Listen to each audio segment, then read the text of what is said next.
네, 여러분 안녕하세요. 칠수입니다. 네, 하나님께서 약속하셨던 아들 이삭이 태어나고 하나님께서는 이제 이삭을 통해 하나님의 언약과 계획을 이루어 가실 겁니다. 그런데 아브라함의 가정에는 기쁨과 또 한 가지 동시에 한 가지 문제가 발생하게 됩니다. 바로 이삭 외에 또 다른 아들이었던 이스마엘과의 문제였었던 겁니다. 하나님은 분명 사라를 통해 아들을 주실 것이라고 약속하셨지만 아브라함과 사라는 그 약속을 기다리지 못하고 여종 하갈을 통해 가지고 아들 이스마엘을 낳았었죠. 그랬더니 하갈이 사라를 무시해서 둘이 싸움이 붙고 집 나갔다가 다시 돌아오고 막 이렇게 난리도 아니었었습니다. 분위기가 여전히 남아있어가지고 이스마엘이 이삭을 또 놀리는 상황이 발생하게 됩니다. 여기서 놀린다는 말은 인격적으로 모독을 했다라는 말입니다. 그냥 애들 장난을 넘어서서 사람의 인격을 모독하는 그런 큰 싸움이 일어났다라는 거죠. 너는 내 밥이라고, 내가 더 먼저 태어났다면서 이스마엘이 이제는 공격을 하기 시작했었던 겁니다.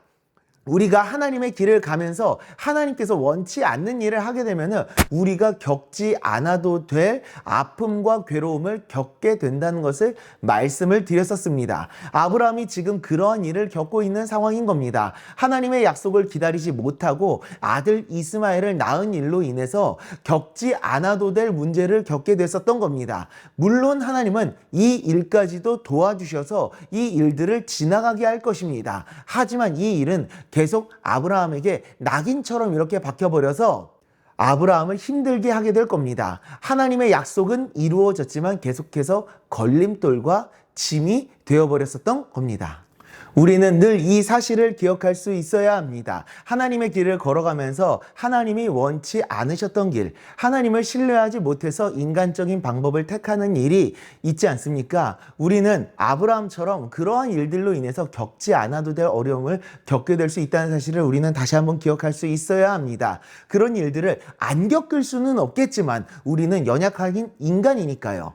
하지만 그것들을 줄여나갈 수는 있어야겠죠. 계속 하나님을 향한 믿음을 가지고 계속 키워나가고 하나님의 사람으로 자라나고 성숙해져 가면서 실수와 죄를 계속 줄여나가면서 하나님께서 원하시는 그 모습대로 만들어져 나가야 하는 겁니다.